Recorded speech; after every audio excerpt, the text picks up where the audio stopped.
Mi madre se unió a mi esposa para destruir mi reputación, inventar delitos y quitarme la herencia. Terminé en la cárcel por algo que jamás hice, hasta que descubrí sus pruebas secretas. Mi tío Arturo murió hace 3 días y no puedo quitarme de encima esta sensación de vacío que me perfora el pecho. Me enteré por mi madre, quien soltó la noticia sin emoción alguna, como si estuviera informando del clima o del precio del pan. Ni una lágrima, ni un gesto de duelo. Simplemente dijo que había muerto y siguió revisando el teléfono, ignorando el temblor que me recorrió entero. Nunca fui importante para mi familia. Siempre estuve en un rincón, escondido detrás de las voces fuertes de quienes sí merecían atención. Excepto para él. Mi tío fue el único que se preocupó cuando yo desaparecía por horas llorando en el patio, el único que me preguntaba si me gustaba vivir en mi propia casa. De niño, no entendía lo que eso significaba. Ahora lo entiendo demasiado bien. La carta del abogado llegó al día siguiente del funeral. Yo no sabía ni que existía un testamento. Mucho menos que mi nombre pudiera estar en él. El sobre venía sellado con un membrete elegante y mi madre fue quien lo agarró primero. Apenas vio que era para mí, sus ojos se llenaron de una rabia silenciosa que me heló la sangre. Lo abrió sin permiso, leyó las primeras líneas y luego la tiró sobre la mesa con desprecio. El abogado convocaba a la lectura del testamento porque yo había sido nombrado como uno de los herederos. Mi madre me miró como si yo hubiera cometido un crimen. Su boca se torció en una mueca grotesca cuando dijo que Arturo siempre había sido un idiota sentimental, que seguramente me había dejado una colección de libros inútiles o alguna chatarra sin valor. Yo apenas respiraba, tratando de procesar la idea de que mi tío siguiera pensando en mí aún después de la muerte. El veneno empezó a brotar de mi madre sin ningún filtro. Dijo que yo no merecía nada, que ella se había sacrificado toda su vida para criarme y que el reconocimiento debía ser para ella. Siempre la misma historia, yo era una carga, un error, un lastre que le arruinó las oportunidades. Según ella, si Arturo tenía algo valioso, le correspondía a ella. No a mí. Jamás a mí. Intenté mantener la calma. Traté de decirle que quería saber qué había pasado, que Arturo siempre me apoyó, que a lo mejor había un motivo. Ella golpeó la mesa y gritó que el único motivo era la lástima. Que la gente generosa comete estupideces. Que yo era una de esas estupideces. Luego soltó la bomba, si me atrevía a aceptar la herencia, si tan siquiera pensaba en quedarme con algo que no me pertenecía, debía salir de su casa. Para siempre. Sentí la garganta cerrarse, pero no respondí. Ella interpretó mi silencio como desafío y, sin dudar, me ordenó empacar mis cosas. Me largué con la misma discreción con la que siempre viví allí. Una mochila con ropa, el celular casi sin batería y la carta del abogado guardada como si fuese una reliquia. Esa noche dormí en el sofá de un amigo. No cerré los ojos ni un minuto. Pensaba en Arturo, en su risa contagiosa, en la forma en que me defendía cuando mi madre insinuaba que yo era una vergüenza. Él me decía que yo merecía un lugar en el mundo. Que mi voz importaba. Que un día sería libre. No imaginaba que esa libertad vendría así, con una herencia que ya estaba destruyendo lo poco que quedaba de mi familia. A la mañana siguiente, llegó otra carta del abogado. Decía que la lectura del testamento sería en 3 días y que existían condiciones especiales relacionadas conmigo que solo podrían explicarse en persona. Condiciones. ¿Qué clase de condiciones puede dejar un hombre que ya no está aquí? ¿Qué secretos estaba protegiendo con tanto cuidado? La curiosidad me gritaba que fuera, que descubriera qué quería mi tío para mí. El miedo, en cambio, me decía que había razones oscuras detrás de todo esto. Que mi madre sabía cosas que yo nunca imaginé. Que el odio que me tenía era mucho más profundo que sus constantes insultos. Recordé momentos sueltos del pasado. Arturo y mi madre discutiendo a gritos detrás de una puerta cerrada.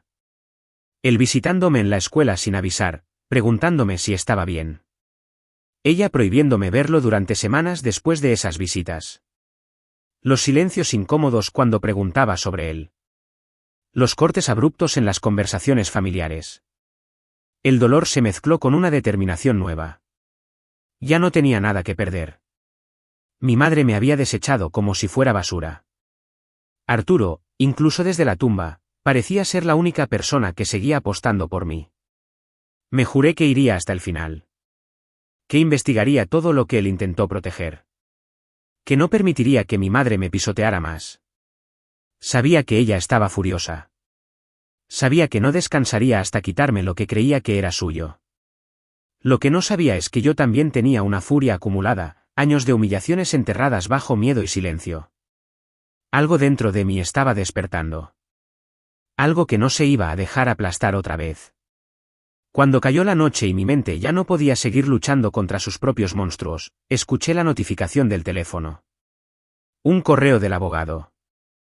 Corto, directo, inquietante. Su tío dejó instrucciones adicionales. Lo que está en juego es más que una herencia. Más que una herencia. Sentí que mi futuro se partía en dos. Un camino conocido, lleno de dolor sumiso. Otro incierto, pero finalmente mío.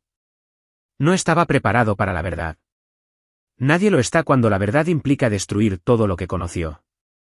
Mientras cerraba los ojos, una sola certeza ardía dentro de mí. Mi madre iba a hacer cualquier cosa para impedir que yo descubriera lo que Arturo dejó para mí. Y eso solo podía significar una cosa. Hay algo que lleva años escondiendo. Algo que la aterra. Algo que podría cambiarlo todo. El día de la lectura del testamento llegó más rápido de lo que hubiera querido. Pasé esas horas en una especie de suspensión, comía sin sentir el sabor, caminaba sin notar mis pasos, respiraba por pura necesidad. Había un torbellino de pensamientos que giraban como cuchillas dentro de mi cabeza. ¿Qué podía haber dejado mi tío que provocara tanto odio en mi madre? ¿Y por qué mi nombre estaba en el centro de todo? Cuando llegué al edificio del abogado, mis manos estaban tan frías que temí no poder ni abrir la puerta. El despacho era elegante, silencioso, todo pulcro y ordenado, como si el tiempo se moviera más lento allí dentro. Yo me sentía fuera de lugar, como siempre. Un impostor en mi propia vida. El abogado, un hombre alto de canas perfectamente peinadas, me saludó con una expresión mezcla de respeto y cautela. Me invitó a sentarme en una sala privada, donde había una mesa y una carpeta gruesa con el nombre de mi tío en letras doradas. Una parte de mí quería salir corriendo. Él empezó a hablar y yo traté de no perderme, pero cada palabra era más absurda que la anterior. Arturo me había dejado todo. No una parte. No un recuerdo simbólico. Todo. Propiedades, ahorros, investimentos, inclusive objetos personales que tenía guardados en un cofre privado. No entendía. ¿Arturo tenía filos? No. ¿Familia direta alem de Minamae? A familia inteira se resumía a nos. Mesmo assim, él me eligió solo a mí. Entonces el abogado hizo una pausa y con un gesto casi ritual, abrió la carpeta. Dentro había un pendrive etiquetado con mi nombre. Su tío me indicó que este vídeo debía mostrarse únicamente si usted resultaba heredero. Y ahora, debe verlo. El corazón me estallaba contra el pecho mientras conectaba el dispositivo. La pantalla se volvió negra por un segundo eterno hasta que la imagen de mi tío apareció. Estaba sentado en su estudio, con esa misma sonrisa triste que a veces mostraba cuando creía que yo no lo veía. Tenía los ojos cansados. Demasiado cansados. No hablaba como en las reuniones familiares, con entusiasmo y bromas. Su voz era grave, sincera, como si cada palabra cargara un secreto demasiado pesado. Contó que solo confiaba en mí. Que había intentado hacerlo todo bien en el pasado, pero que se equivocó al confiar en ciertas personas. Que esperaba que yo tuviera la fuerza que él ya no tenía. Luego dijo algo que me dejó sin aire. Hay una verdad sobre ti que tu madre no quiere que sepas. Ella ha sacrificado demasiado para ocultarla. Mi garganta se cerró. Sentí un impulso animal de apagar el vídeo, de quedarme con la ignorancia que siempre conocí. Pero seguí mirando. Arturo mencionó que su abogado tenía pruebas, documentos, y que yo debía exigir ver todo lo que ella intentó enterrar. Ella sabe lo que hizo. ¿Y por qué? Su mirada se volvió vidriosa. Perdóname por no habértelo dicho antes. El vídeo terminó y me quedé paralizado, escuchando únicamente mi respiración descontrolada. Quise hacer preguntas, miles. Pero el abogado respiró hondo y me explicó despacio. Mi madre había intentado anular el testamento 2 veces antes de que yo fuera informado. Incluso se presentó en el despacho días atrás, exigiendo ser reconocida como única heredera legítima. Yo sentía el estómago arder. Ella estaba moviendo hilos desde el principio, siempre creyéndose intocable. El abogado quiso mostrarme inmediatamente parte de la documentación, pero la puerta del despacho se abrió de golpe. Mi madre. Mi madre allí, con el rostro desfigurado por una furia casi animal. Me miró como si yo fuera la peor traición de su existencia. Dijo que el abogado no tenía derecho a lavarme el cerebro, que yo era joven, manipulable, y que Arturo siempre quiso enfrentarla, destruirla, humillarla. Yo no respondí. No podía. Estaba atrapado entre el miedo de toda mi vida y esta ola nueva de verdad que estaba empezando a asomar. Ella intentó arrancarme el pendrive de la mano. La sujeté con fuerza. Nunca antes la había detenido físicamente. Su sorpresa fue inmediata, como si un perro al que siempre pateó le hubiera mostrado los dientes por primera vez. Fue retirada por la seguridad del edificio mientras seguía gritando que yo era un desagradecido, que le debía mi vida, que Arturo solo me había usado para torturarla. Yo sentía una mezcla extraña de dolor, rabia y libertad. Por primera vez, no estaba siguiendo su guión. Mientras la puerta se cerraba detrás de ella, el abogado dejó sobre la mesa otra carpeta más delgada. En su portada, un título escrito a máquina.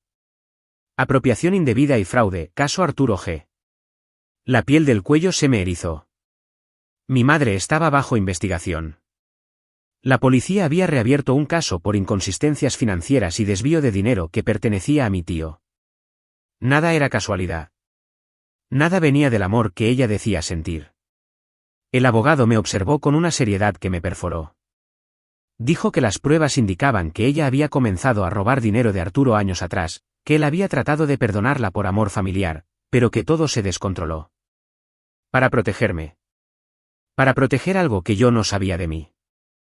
Mi mundo se desfiguraba delante de mis ojos.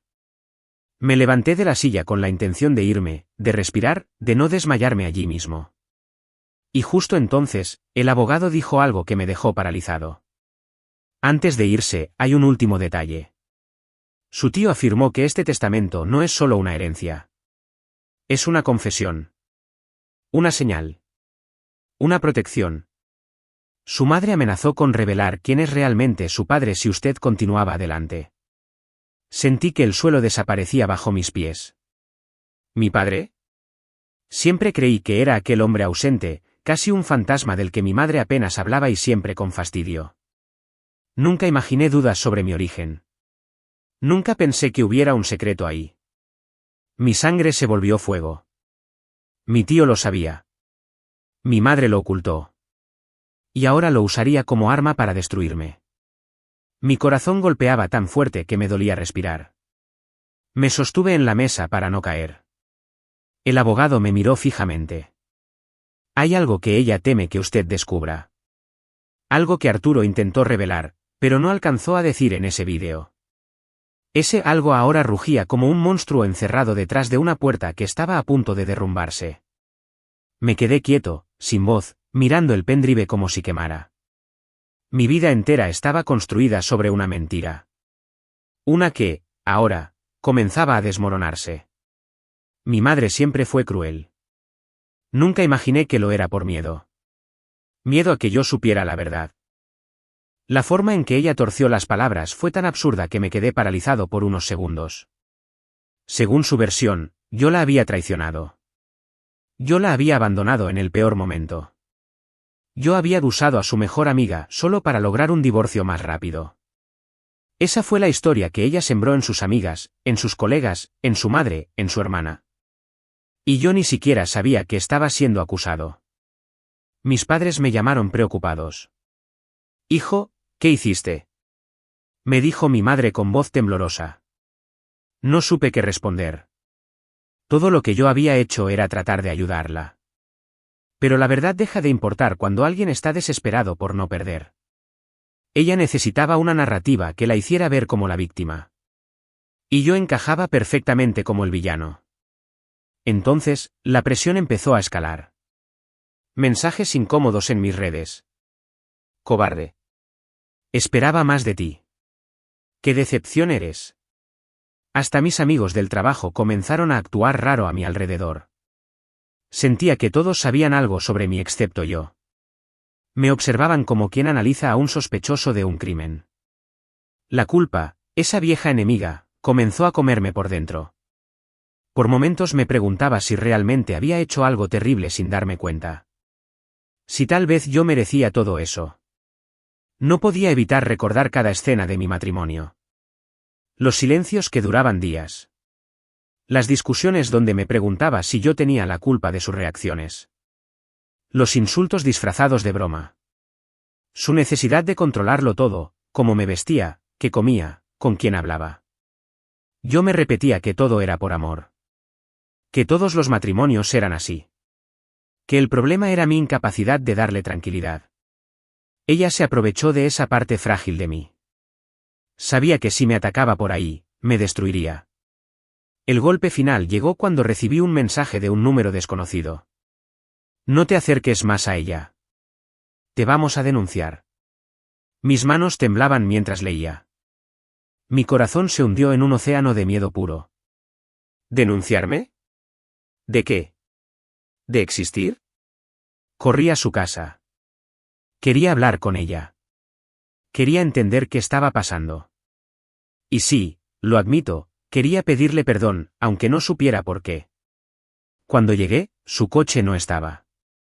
La calle estaba silenciosa, como si el mundo se hubiese puesto de acuerdo para ignorarme.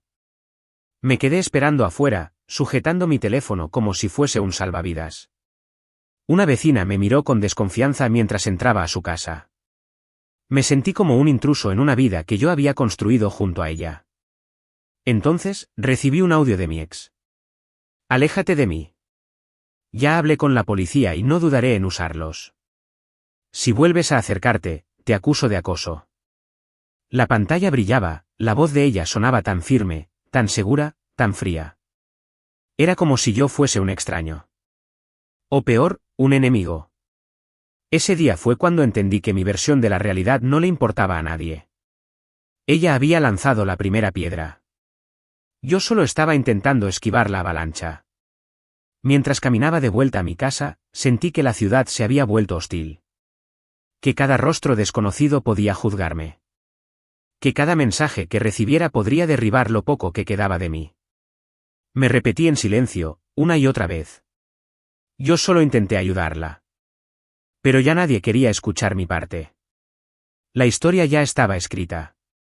El papel que me habían otorgado era el del monstruo.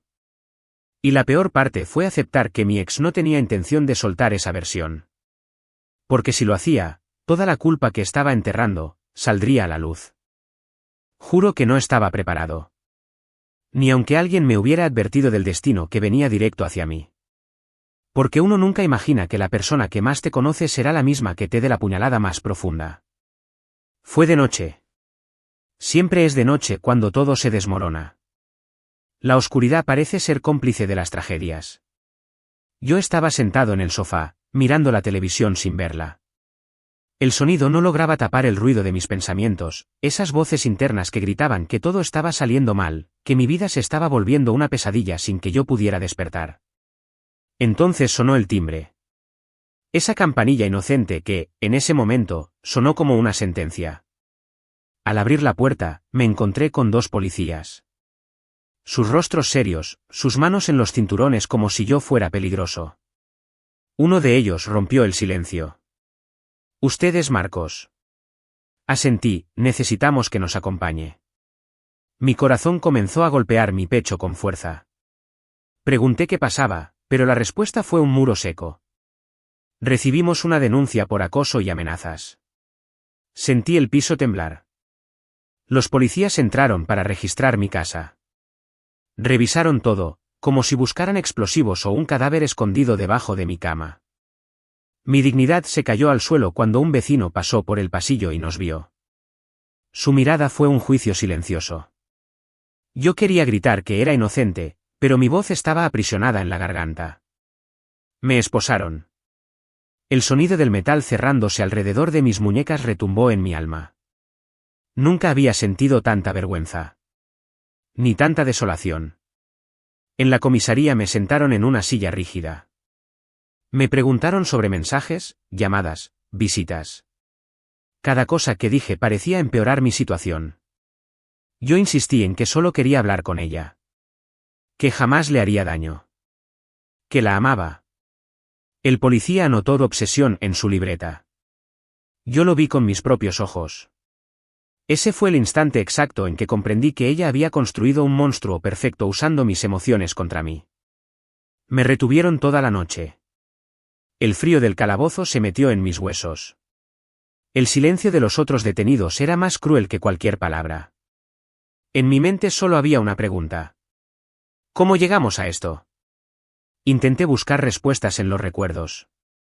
Esos primeros años de matrimonio donde todo era risa, complicidad, ternura. Cuando ella me abrazaba y decía que era el mejor hombre del mundo. ¿Mentía entonces? ¿O mentía ahora? Tal vez siempre mentía. La madrugada avanzó lenta, torturante. El tiempo parecía estirarse como una cuerda a punto de romperse. Me soltaron cerca del alba, con una advertencia. No debía acercarme a ella ni contactarla bajo ningún motivo. Volví a casa caminando. Las calles aún dormían, pero dentro de mí había un huracán despierto. Cuando entré, mi teléfono vibraba sin parar. Mensajes, llamadas perdidas, notificaciones. Todo me esperaba para rematar lo que quedaba de mí. Cobarde. Ya sabemos lo que hiciste. No vuelvas a hablarme. Cada palabra era una piedra lanzada directo a mi pecho. No solo estaba perdiendo a mi esposa. Estaba perdiendo mi nombre, mi honor, mi dignidad. Estaba convirtiéndome en una sombra. Un fantasma que todos señalarían con asco. Ese día me arrodillé en el piso de mi sala y lloré como nunca antes. No de tristeza. Ni siquiera de rabia. Lloré porque ya no sabía quién era. Si todos me veían como un villano. ¿Y si realmente lo era? En esa duda oscura comenzó a nacer algo dentro de mí. Algo que no sabía si me salvaría o terminaría por destruirme por completo. Pasé semanas sobreviviendo como si fuera un intruso en mi propia vida. Los vecinos evitaban cruzar miradas conmigo. Mi madre ya no me llamaba, como si temiera contagiarse de mi supuesta monstruosidad. Hasta yo empezaba a dudar de mi propia inocencia. Porque cuando el mundo entero te señala, el silencio se vuelve un eco venenoso que susurra, quizás sí lo hiciste. Me aferraba al poco orgullo que me quedaba, intentando no hundirme del todo. Cada mañana me levantaba y me repetía. Ella no puede ser tan cruel. Tiene que haber una explicación. ¿Lo creía? Lo necesitaba. Hasta que la explicación finalmente llegó, destrozando cualquier vestigio de esperanza que quedaba en mí. Recibí una llamada inesperada. Era Lucía, la mejor amiga de mi esposa. La misma que había compartido cenas, viajes, confidencias con nosotros. Su voz temblaba, como si abriera la puerta a un infierno que ella también temía. Me dijo que necesitábamos vernos. Que no podía contarlo por teléfono. Que había llegado el momento de que yo supiera la verdad. Nos encontramos en un parque poco concurrido. El aire olía a otoño y despedida. Lucía no podía mirarme directamente a los ojos. Eso me dio miedo. Porque cuando alguien no puede sostenerte la mirada, sabe algo terrible. Finalmente, habló. Me dijo que mi esposa llevaba meses planeándolo todo. Que había sembrado rumores entre amigos, familia, incluso en redes sociales. Que tenía un guión cuidadosamente preparado para convertirme en un abuso emocional con piernas. Su objetivo, quedarse con la casa, el dinero, y la compasión del mundo. Una víctima perfecta. Una mártir de un matrimonio que ella misma se había encargado de arruinar. Lucía me mostró mensajes en su celular. Conversaciones donde mi esposa presumía de lo fácil que sería destruirme. De que nadie cuestionaría a una mujer llorando. De que yo solo era un pobre tonto enamorado. Sentí mi sangre hervir. Rabia pura, sin filtros. No contra Lucía. Sino contra esa mujer que yo había amado con cada pedazo de mi alma. Quise gritar. Quise romper algo, cualquier cosa. Pero estaba paralizado por la magnitud de la traición. Mi esposa no solo me había abandonado. Me había borrado. Convertido en una caricatura del mal para ganar poder, dinero y gloria social. Lucía confesó que había intentado frenarla. Que trató de hacerla entrar en razón. Que nunca imaginó que llegaría tan lejos como para implicar a la policía. No la perdoné por su silencio. Pero la necesité para no enloquecer. Me dijo algo más. Algo que perforó cualquier resto de humanidad que yo aún guardaba por mi esposa. No lo hizo solo por dinero. Lo hizo porque te envidia. Te odia por tu éxito, por lo que has logrado, por lo que tú eres sin ella. Esa palabra. Esa maldita palabra, envidia. Era el veneno raíz. El motor de toda la destrucción. Mi mente envió una descarga a cada rincón de mi cuerpo. Una verdad simple emergió como un rugido. Si alguien desea verte destruido, entonces luchas. O te dejan muerto en el camino. No iba a permitir que mi historia terminara así. No iba a dejar que mi nombre se volviera sinónimo de basura. Me levanté del banco sin despedirme, sin una lágrima. Algo en mí había cambiado para siempre. No era el mismo hombre bueno, confiado y enamorado que había sido. Había despertado otra versión de mí.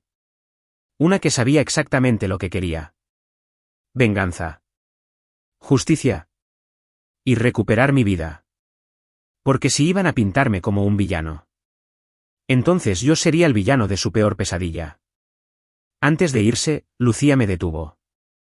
Me dijo que aún quedaba algo más. Algo que me partiría en dos. Respiró hondo, tragó saliva. Y me reveló quién estaba detrás de todo desde el principio. Una sola persona. La que menos me esperaría. La que tenía acceso a mis cosas.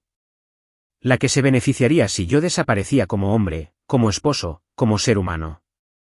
Mi propia madre. La revelación quedó suspendida en mi mente como una sentencia de muerte. Mi madre.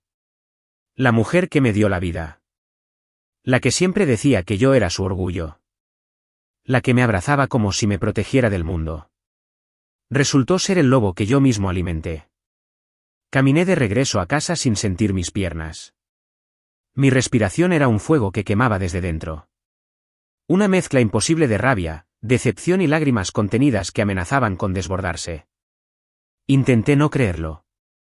Mi alma se resistía a aceptar que mi madre hubiera sido cómplice de mi destrucción. Había 1000 recuerdos que gritaban que ella era buena. 1000 más que, ahora, empezaban a verse oscuros, manipuladores, torcidos. Llegué a mi puerta. Pero antes de entrar, respiré profundamente. Sabía que me esperaba un infierno del que no habría retorno. Mi madre estaba en la cocina, preparando café como si nada ocurriera. Me miró, y su expresión fue exactamente la misma de siempre. Controlada, exigente, evaluadora. Ni una señal de culpa. Comencé preguntándole por qué ya no me llamaba. ¿Por qué desapareció justo cuando más la necesitaba? Ella se encogió de hombros, como si mi desgracia fuera un inconveniente menor. Entonces lo dije. Lo que Lucía me había confesado. Que yo sabía todo. Que mi esposa y ella habían planeado la mentira juntos. Que habían llenado de veneno a todos contra mí. Su rostro cambió. No a culpa. Ni a arrepentimiento. Cambió a aquella expresión de frialdad que yo conocía desde niño. Ella simplemente contestó. Era necesario. Como si eso lo explicara todo. Como si destruir la vida de su hijo fuera una decisión médica o una simple tarea doméstica. Me habló con calma. Como si fuera una profesora regañando a un alumno torpe. Dijo que yo siempre había sido un fracaso. Que cualquier éxito que tuve fue suerte o ayuda suya. Que no merecía lo que tenía. Que mi esposa era demasiado buena para mí. Que yo debía aprender humildad. Que necesitaba que me bajaran del pedestal. Cada palabra fue un golpe invisible. Una puñalada lenta y certera. ¿Y remató? Tu tío quería dejarte su herencia. Era injusto. Yo sí lo merezco. Yo siempre merecí más que tú. Ahí estaba. El monstruo al fin mostraba el rostro. La envidia no era una chispa. Era un fuego que la consumía desde siempre. Me contó sin remordimientos que ella convenció a mi esposa de que yo la engañaba. De que era controlador. De que la maltrataba. Juntas elaboraron mensajes falsos. Usaron mis redes sociales. Modificaron conversaciones. Un crimen perfecto. Un asesinato moral. Ella terminó diciendo: solo estoy haciendo lo que siempre tuve que hacer. Quitarte lo que no te corresponde. Esa última frase me cortó cualquier lazo emocional con ella. Porque entendí que nunca me había querido realmente. Solo quería que yo perdiera. Siempre. Para que ella pudiera sentirse por encima. Salí de la casa sin despedirme. El aire afuera estaba más frío que antes. Pero yo ya estaba vacío. Nada podía congelar lo que quedaba de mí. Mientras caminaba, una idea tomó forma. Primero como un susurro. Luego como una orden. Si querían destruirme. No sabían con quién se metían. Podía aguantar que mi esposa me traicionara. Podía sobrevivir al rechazo social. Pero que mi propia madre me clavara el cuchillo por la espalda. Eso merecía fuego. Mi corazón dejó de ser un campo de batalla. Se convirtió en un arsenal. No huiría. No me escondería. Se acabó. Iba a recuperar mi nombre. Iba a recuperar mi vida. Iba a aplastarlas. A las dos. Hasta dejarlas rogando por perdón. Y yo sería quien decidiera si lo obtendrían. Antes de dormir, revisé mi celular. Encontré una notificación que me aceleró la sangre. Un correo electrónico del abogado de mi tío. Asunto: documento urgente, herencia a su nombre. Mi sonrisa apareció por primera vez en meses. Una sonrisa nueva. Crue. Decidida. Porque ese documento no era dinero. Era munición. Y estaba a punto de declararle la guerra a mi propia familia. El cofre de mi tío estaba más que lleno, era un testamento en objetos, en papel y en voz grabada. Al abrirlo frente a la policía y al abogado, no sentí el vértigo habitual del miedo, sentí una claridad helada como si, por fin, un viento hubiese barrido la niebla que me había cegado años. Había cartas, extractos bancarios, recibos con nombres que yo ni reconocía, y enterrados entre ellos, los mensajes impresos que demostraban la colusión de mi madre con mi exesposa. No era imaginación ni venganza paranoica, eran pruebas. Las grabaciones del estudio volvieron a sonar, pero esta vez no eran palabras suaves de cariño, eran pruebas. Mi tío hablaba con firmeza, nombraba fechas, describía transferencias, mencionaba amenazas que le habían hecho y cómo mi madre había reaccionado ante su decisión de dejarme la herencia. Las manos me sudaban mientras escuchaba, pero mi voz interior era una maquinaria que ensamblaba piezas hasta formar la única imagen coherente: lo que me habían vendido como verdad era mentira. La policía actuó con precisión quirúrgica. Mi madre fue citada, interrogada, obligada a ver documentos que ella misma no pudo refutar. Allí, en una habitación poco iluminada de la comisaría, su máscara se resquebrajó. No hubo lágrimas de arrepentimiento auténtico, hubo estupor, cálculo, luego rabia fría. La vi transformar su rostro de madre acusada en segundos, y en ese tránsito reconocí todo el tiempo perdido intentando gustarle, intentando ser digno de su orgullo. Ella siempre había preferido el poder a cualquier lazo. El juicio fue inevitable. La exposición pública fue brutal, y por primera vez en mi vida, no tuve que inventar defensas ni demostrar afecto que no sentía. Las pruebas de mi tío hablaron por mí: transferencias bancarias, notas donde mi madre admitía actos de apropiación, testimonios de personas que habían visto conversaciones entre ella y mi ex. La verdad, cuando se coloca sobre una mesa con documentos, pierde la elasticidad que permite a las mentiras estirarse y acomodarse. Ver a mi madre defendiendo lo indefendible me partió de una manera que no esperaba. No era solo el dolor de la traición, había una mezcla de pena monumental. Una parte de mí la reconocía todavía como la mujer que me arropó de niño, pero esa imagen se había convertido en una reliquia rota. En la sala del tribunal, mientras los demás susurraban, comprendí que el cariño no es una excusa para el daño. Entendí que la envidia había sido su religión y yo su víctima predestinada. La sentencia fue más un símbolo que una solución. Mi madre fue condenada por fraude y apropiación indebida. La investigación sobre la muerte de mi padre, que había quedado en la sombra por años, reabrió sus archivos. La fiscalía encontró irregularidades que conectaban cargos antiguos con las maniobras financieras que ella había ejecutado contra mi tío. No puedo decir que sentir alivio al verla esposada me hiciera íntegramente libre. La justicia cerró una puerta pero dejó muchas ventanas abiertas, las cicatrices no se quitan con un veredicto. Lo que cambió todo, sin embargo, no fue la caída pública de quien me traicionó sino la decisión que tomé con lo que mi tío me dejó. Podía haber vendido propiedades, podían ser años de cheques y cuentas, podían convertirse en una vida confortable para escapar de la humillación. No lo hice. Mi tío no me dejó riqueza para que me escondiera. Me dejó una responsabilidad que, hasta entonces, no supe interpretar. Reduje la herencia a lo esencial, contabilidad clara, pagos pendientes resueltos, seguridad para el futuro inmediato. El resto lo dediqué a algo que él siempre había insinuado en sus mensajes, crear un lugar para quienes, como yo, fueron aplastados por la gente que debían amarles. Transformé la vieja casa de mi tío en un centro para jóvenes vulnerables, una casa escuela con tutorías, apoyo psicológico y un espacio donde no se juzga sino se escucha. No fue simple filantropía. Fue repararme a mí mismo reconstruyendo la dignidad que me arrancaron. Las primeras charlas en ese centro fueron duras. Había chicos que venían de hogares donde la manipulación era moneda corriente, mujeres jóvenes que habían sido borradas por relaciones abusivas, adolescentes que ni siquiera sabían que merecían respeto. Los miraba y veía reflejos de mi propio miedo. No les ofrecía soluciones mágicas. Les contaba mi historia de forma desnuda, sin adornos, para que nadie se sintiera solo en su confusión. Compartir mi vulnerabilidad se convirtió en la herramienta más radical que pude darles. El proceso personal fue más lento y más complejo que el legal. El tribunal me devolvió un nombre, documentos y cierta reparación económica. El centro me devolvió la paz que la sentencia no podía comprar, actos concretos, rostros agradecidos, un propósito. Empecé terapia con la misma intensidad con la que antes buscaba la aprobación materna. Fueron meses de aprender a no confundir el cariño con la aprobación de los otros, de construir límites claros, de dejar de aceptar cualquier versión del mundo que me colocara en el papel del culpable por defecto. La familia, la que quedaba, fracturada y dividida, tuvo que enfrentar su propia vergüenza. Algunos me miraron con lástima, otros con rencor.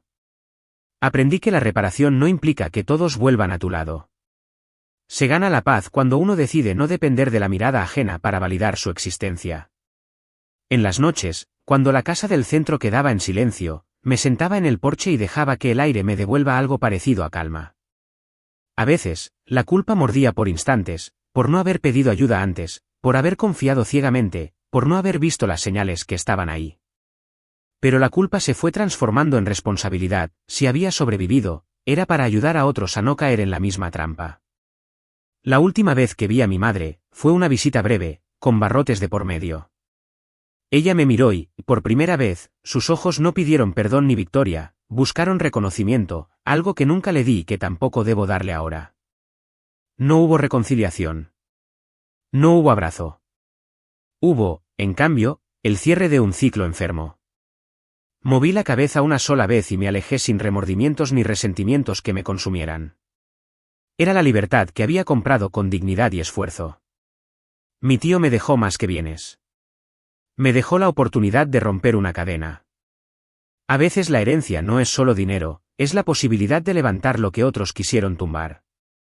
Abrí la casa, la llené de vida, puse su nombre en la placa de la entrada y cada vez que un joven encuentra allí una palabra de aliento, siento que Arturo sonríe desde algún lugar. La última noche del juicio, mientras cerraba la oficina del centro y miraba las fotos de los primeros chicos que ayudamos, pensé en todo lo que perdí y en todo lo que gané. Las heridas siguen ahí, raras y visibles. Pero ya no dictan mi paso. He heredado mi voz y mi decisión de existir por mí mismo. No como víctima, sino como custodio de mi propia verdad.